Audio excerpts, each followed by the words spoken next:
Hello everyone, welcome back to my channel. मैं हूं मनीषा यादव और आज हम स्टार्ट करने वाले हैं हमारा 3D ऑब्जेक्ट का नया टॉपिक जो कि है Bezier spline curve. Bezier spline curve जो है वो फ्रेंच के एक इंजीनियर ने इसको डेवलप किया था जिसका नाम था Pierre Bezier, PIERRE। I know मेरी प्रोनाउंसिएशन थोड़ी गलत हो सकती है बट या इनका नाम यही था बेजियर कर्व, जिसके नाम पे जो है ये बेजियर स्पाइलाइन कर्व जो है बनाया गया। देखो उन्होंने जो था इसको डिज़ाइन किया था फॉर रीनोल्ट ऑटोमेशन बॉडीज़ के लिए, जो कि अगर हम कोई भी आप ऑब्जेक्ट देखो या फोटोशॉप वगैरह करते हो, जस्ट एग्जांपल ले लो, या कोई भी फ़ोटो अगर आप एडिट करते हो तो उस चीज़ को एडिट करने के लिए आपको बहुत सारे जो है उसके अंदर राइटिंग करनी पड़ती है। अगर आपको हेयर चेंज करना है तो हेयर सेलेक्ट करना पड़ेगा। देन इस टाइप से करके आपको हैंड का कलर चेंज करना है तो काफ़ी सारी चीज़ें चेंज करनी होती हैं। तो उसके लिए क्या इन्होंने एक बेजियर स्पाइलाइन कर्व का यूज़ किया। कर्व्स को थ्रू जो आप सिलेक्ट करो then you can change it. तो देखो यहाँ पे जो बेजियर कर्व होता है ना, एक another approach for the construction of the curve, it is the approximately spline curve। ये देखो सिमिलरली क्या होता है, हमारा स्पाइलाइन कर्व की तरह ही होता है। Instead of end points and tangent we have 4 control points in the case of cubic Bezier curve. देखो इसमें भी सिमिलरली वैसे ही होता है जैसे कि हमने स्पाइलाइन कर्व में कर रखा है कि हमारे 4 पॉइंट्स होते हैं, टेंजेंट्स होते हैं, क्यूबिक कर्व के लिए जब हम उसको यूज़ करते हैं। तो ये भी उसकी तरह सिमिलर है बट यहाँ थोड़ा सा डिफरेंट है, एडवांस है। वो सारी चीज़ें हम उसको आगे पढ़ेंगे किस टाइप से है। नेक्स्ट वन जो है वो है हमारा, देखो किस टाइप से जो हमारे इमेजेस होते हैं ना वो होते हैं हमारा। देखो अगर लीनियर लाइन है, जो है हमने बोला है कि हमने लाइन के लिए भी किया था तो जस्ट हमने लाइन के लिए ये वाला यूज़ किया था। देन नेक्स्ट वन जो है हमारा, ये भी एक एग्जांपल है हमारा। इसके अंदर क्या होता है ना, ज़्यादातर चीज़ें जो होती हैं ना हमारे पॉलीगन की शेप में होती है। पॉलीगन वाले चीज़ों को हम इसके अंदर यूज़ करते हैं। चारों तरफ से जो है ना क्लोज्ड होती हैं, ऐसे नहीं है कि कहीं से खुल रहा है वो कहीं से बंद हो रहा है, नो।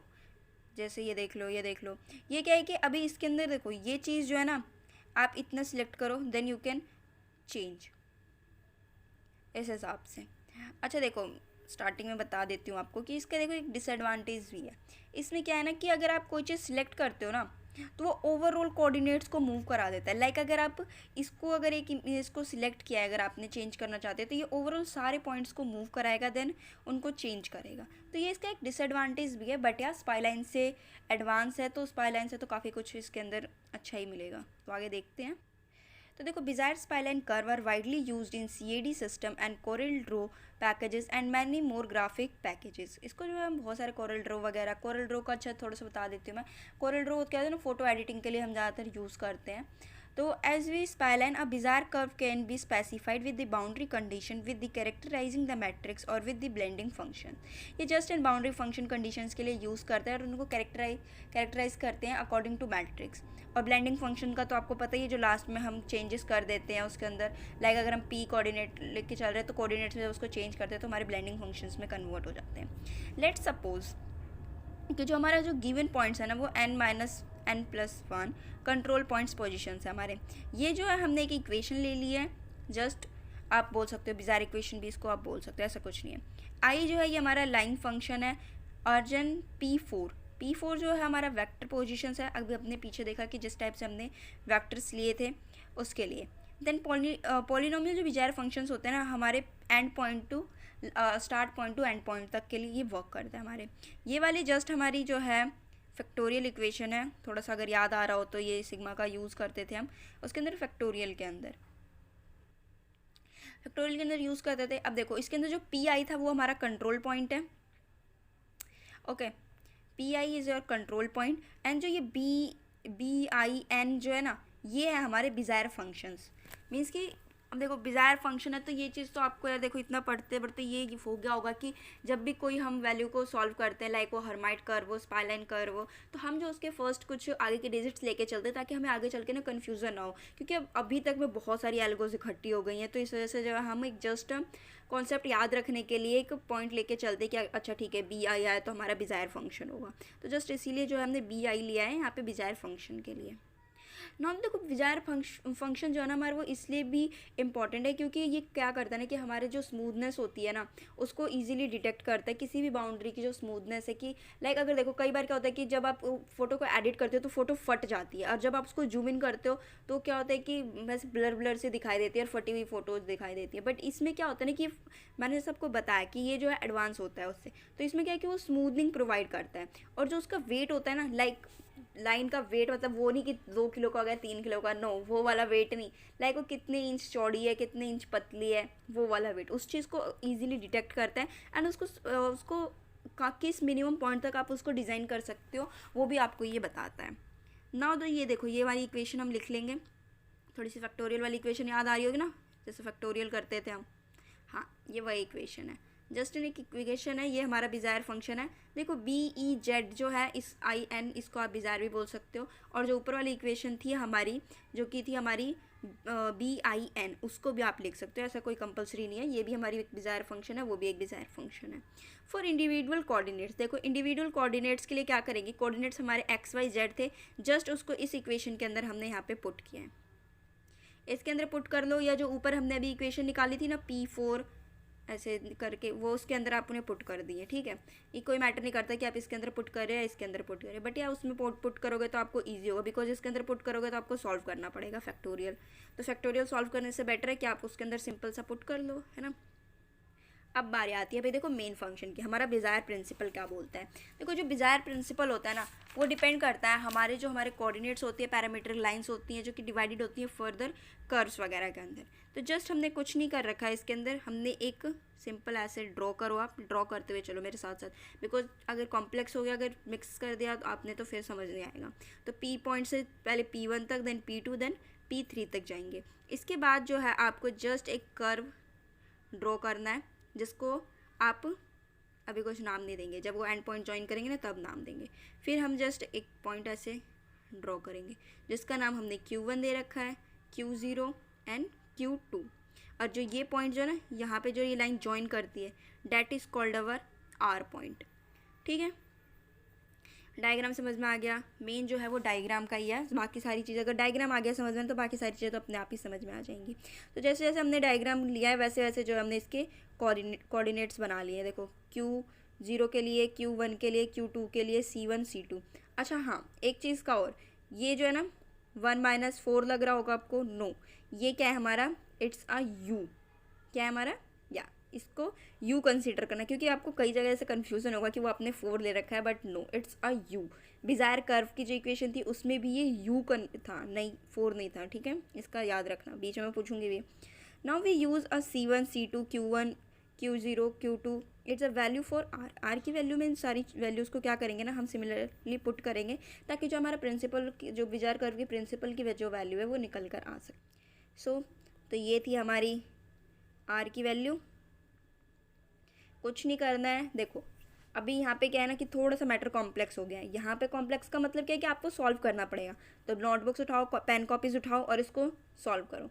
अगर नहीं करना तो कोई बात नहीं, बस देखो इक्वेशंस जो है ना उसको बहुत ही ध्यान से और बारीकी से करना है। इसके अंदर कुछ नहीं कर रखा है। RU1 - U and C1 + U.C2। इसके अंदर क्या है ना कि C1 और C2 की इन्होंने बस वैल्यूज़ पुट कर रखी हैं और कुछ नहीं कर रखा है। बस वैल्यूज़ को वो पुट करते गए हैं हम यहाँ पे, और वैल्यूज़ जैसे जैसे पुट होती गई है ना, उनके स्क्वायर्स ओपन किए हैं, देन उसको मल्टीप्लाई और उसको एक्सपेंड करते हुए गए हैं बेसिकली, और कुछ नहीं है इसके अंदर। एक्सपेंड करते करते ना हम पहुँचे हैं इस वाले पॉइंट तक। आपको भी देखो, आप भी इस चीज़ को सॉल्व करो नोटबुक में और फिर मुझे बताना कि आप में से कितने जो है यहाँ पे इस पॉइंट तक पहुँच गए हो बिना इसमें से देखे। इस पॉइंट तक आपको यहाँ से देखना है, देन जो ये मैथमेटिकल वाला जो है ना ये आपको खुद सॉल्व करना है। बिकॉज देखो अगर इसमें गड़बड़ होगी ना तो आपको ये वाले पॉइंट्स निकल के नहीं मिलने वाले, और रट्टा मारने से तो बिल्कुल भी नहीं होगा। क्योंकि मुझे खुद को ऐसा लगता है कि जो मैथ्स होता है ना वो करने से होता है, और ये बहुत ही ईजी है। जब आप इसको करोगे ना तो बहुत ईजीली कर लोगे। जैसे ही आप इसमें इसकी वैल्यूज़ को यहाँ पे पुट करोगे ना, इसको एक्सपेंड करते हुए जाओगे, वो अपने आप ऑटोमेटिकली होते हुए चले जाएंगे। ऐसा इसके अंदर कुछ नहीं कि आपको स्क्वायर क्यूब कोई फार्मूला ओपन नहीं करना है, जस्ट वैल्यूज़ को पुट करना है। और फार्मूलाज बल्कि इसके अंदर तो बनेंगे भी हमारे, R² का होल स्क्वायर के फार्मूला जो है ना वो कन्वर्ट हो जाएंगे होल स्क्वायर में। तो जस्ट यहाँ पे आपका ये वाली वैल्यू निकल कर आ जाएगी। नेक्स्ट वन जो है वो है हमारा कोऑर्डिनेट पॉइंट। कोऑर्डिनेट्स क्या है, XYZ हमने कोऑर्डिनेट्स लिए थे। तो जैसे मैंने आपको स्टार्टिंग में बोला था, अगर आपको याद हो तो, पूरी वीडियो अगर आप देख रहे हो तो, जो हमारा P0 है, P1 P2 एंड P3, इनको क्या है हम चेंज कर देंगे। किसके लिए, X0 X1 X2 and X3 के लिए। फर्दर जो है Y कोऑर्डिनेट Z कोऑर्डिनेट के लिए भी सिमिलरली इस चीज़ को ऐसे ही कर सकते हो, चेंज कर सकते हो। अदरवाइज़ अगर आप यहाँ पे भी स्टॉप करना चाहो तो इसको स्टॉप कर सकते हो, ऐसा कुछ नहीं है। ठीक है, now the time of its properties and advantage, drawbacks and disadvantages. देखो प्रॉपर्टीज़ क्या है इसकी कि बहुत काफ़ी यूज़फुल है बिज़ायर कर्व जो है वो हमारे end points of first point से लेकर एंड पॉइंट्स तक वर्क करता है। Like P0 is equals to P0 then P1 is equal to nth point, means कि जहाँ पे इनिशियल एंड ना हो। अगर आपको पॉइंट्स गिवन है तो आप वहाँ पे P1 P4 P6 P7 दे सकते हो, इट डजेंट मैटर। मैंने n दिया है फॉर इनिशियल पॉइंट कि आप इनिशियल तक उसको लेके जा सकते हो। They generally follow the shape of the control polygon which contains the segment joining of the control points. ठीक है, पॉलीगन्स के लिए वर्क करता है जिसके सारे जो पॉइंट्स होते हैं ना वो जॉइन होते हैं ताकि इजीली ये वर्क कर सके। The curve is always contain with the convex null of the defining polygon.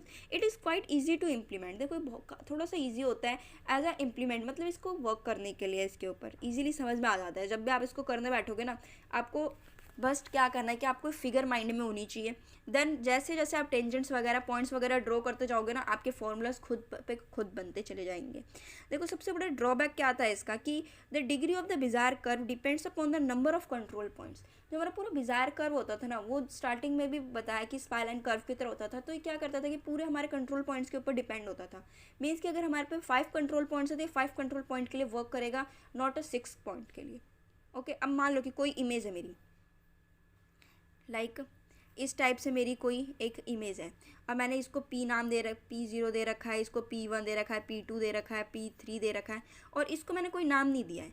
तो ये क्या है ना कि ये इसके लिए वर्क ही नहीं करेगा, उस पॉइंट को ये नेग्लेक्ट कर देगा, छोड़ देगा वहाँ पे। तो इसीलिए क्या ये इसका ना थोड़ा सा ड्रॉबैक हो गया।